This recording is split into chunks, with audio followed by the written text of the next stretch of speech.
Hi, இன்னைக்கு science and technology ரிலேட்டடான current அஃபேர்ஸில் Axiom 4 அப்படின்னு என்ன சொல்லிட்டு பார்ப்போம். இது இன்டர்நேஷனல் ஸ்பேஸ் ஸ்டேஷனுக்காக ஒரு மிஷினு. எதுக்காகனா இங்கேருந்து 4 மெம்பர்ஸை இன்டர்நேஷனல் ஸ்பேஸ் ஸ்டேஷனுக்கு கூட்டு போய் ரிசர்ச் கண்டக்ட் பண்ணுறதுக்காக. இவங்க யாருன்னு சொல்லிட்டு பார்த்தோன்னா யூஎஸ்ஏ பெகி விட்சன், அதுக்கப்புறம் வந்து ஹங்கேரியிலேருந்து திபுர் கபு, அண்ட் போலாண்ட்லேருந்து செர்வோன் சுசான்ஸ்கி, அண்ட் இந்தியாவிலேருந்து சுபன் ஷா சுக்லா. இந்த சுபன் ஷா சுக்லா தான் நம்மளுக்கு ரொம்ப இம்பார்ட்டன்ட். ஏன்னு சொல்லிட்டு பார்த்தோம்னா இவர் தான் நம்ம இந்தியா கண்டக்ட் பண்ண போகிற 2027 ககன்யான் மிஷினோட க்ரூ கேப்டன். இவர் தான். இவர் ஏன் சூஸ் பண்ணாங்க அப்படின்னு சொல்லிட்டு பார்த்தோன்னா இவர் ஒன் ஆஃப் த இந்தியன் ஏர்ஃபோர்ஸ்ல most experienced pilot, and then 2000+ of வந்து ஃபிளையிங் ஹவர்ஸும் வச்சிருக்காரு. ஸோ இவர் வந்து ஏற்கனவே அட்மாஸ்பியரிக் கண்டிஷன்ஸ்க்கு எக்ஸ்போஸ் ஆன ஒருத்தர். அண்ட் தென் வந்து இந்த மிஷினோட இம்பார்ட்டன்ஸ் சொல்லிட்டு பார்த்தோம்னா இதுதான் ஆக்சியம் 4 அப்படின்னு சொல்றது. இந்த Axiom 4th private machine for NASA. அதுவும் இல்லாமல் இதுதான் first time NASA, ISRO, European space agency 3 பேரும் கொலாபரேட் பண்ணி பண்றாங்க. இந்த ஆக்சியம்ன்றது ஒரு பிரைவேட் கம்பெனி. யாருன்னா ஸ்பேஸ் எக்ஸ் தான் வந்து கூட மாடல் சப்ளை எல்லாம் பண்றாங்க. இது எங்கிருந்து லான்ச் பண்றாங்கன்னா கெனடி ஸ்பேஸ் சென்டர் ஃப்ளோரிடால இருந்து லான்ச் பண்றாங்க. அதுக்கப்புறம் வெஹிக்கிள் வந்து space X falcon.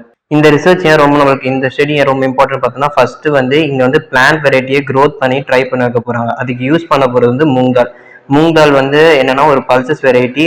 And then 0G அப்படின்னு சொல்றாங்க. இந்த 0G என்னன்னா ஒன்ஸ் ஆஸ்ட்ரோநாட்ஸ் வந்து 0 கிராவிட்டி ரீச் பண்ணிட்டாங்கன்னா அவங்களுக்கு வந்து ஐடென்டிஃபை பண்ண முடியாது. ஸோ இந்த ஃப்ளஃபி டாய் மாதிரி இருக்குல்ல, இது என்ன ஆகும்னா ஒன்ஸ் 0 கிராவிட்டி ரீச் ஆகணும்னா ஃப்ளோட் ஆக ஆரம்பிச்சிடும். ஸோ ஆஸ்ட்ரோநாட்ஸ் வந்து என்ன ஆகுனா அவங்களுக்கு தெரிஞ்சிடும். அந்த டைம்ல வந்து அவங்க மூவ் பண்ண ஆரம்பிக்கலாம். அண்ட் இது இம்பார்ட்டன்ட் ஃபேக்டர் இருக்க போகிறது டார்டிகிரேட்ஸ். இந்த டார்டிகிரேட்ஸ் என்னன்னு சொல்லிட்டு பார்ப்போம். இந்த டார்டிகிரேட்ஸ் ஏன் நம்ம ரொம்ப இம்பார்ட்டண்டா கன்சிடர் பண்றோம்னா இது ஆல்ரெடி வந்து யூரோப்பியன் ஸ்பேஸ் ஏஜென்சி ஒரு 5 to 6 years முன்னாடி அட்மாஸ்பியர்ல எக்ஸ்போஸ் பண்ணியிருக்காங்க. ஸோ அதோட லிவிங் ப்ராபபிலிட்டி இருக்கிறதுனால இப்போ நம்மளும் வந்து இந்த எக்ஸ்பெரிமெண்ட்டுக்கு எடுத்துட்டு போறாங்க.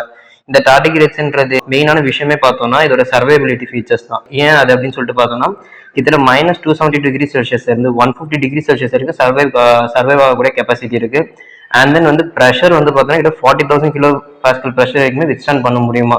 ஸோ அதுக்கப்புறம் வந்து பார்த்தோன்னா கிட்டத்தட்ட 5 மாஸ் எக்ஸ்டென்ஷனை சர்வை பண்ணிருக்கு. இதுக்கப்புறம் வந்து பார்த்தோம்னா வந்து இது கிட்ட 600 மில்லியன் இயர்ஸ் தான் வந்து ஏர்த்ல இருக்கு. இதோட பிசிக்கல் ஃபீச்சர்ஸ் அப்படின்னு சொல்லிட்டு பார்த்தோம்னா ஒரு 8 லெக்டு மைக்ரோ ஆர்கனிசம் தான். 8 லெக்டு இந்த சென்ஸ் வந்து இங்க பிக்சர்ல 10 கொடுத்துருக்காங்க. அது இல்லை, 8 லெக்டு தான் இருக்கும்.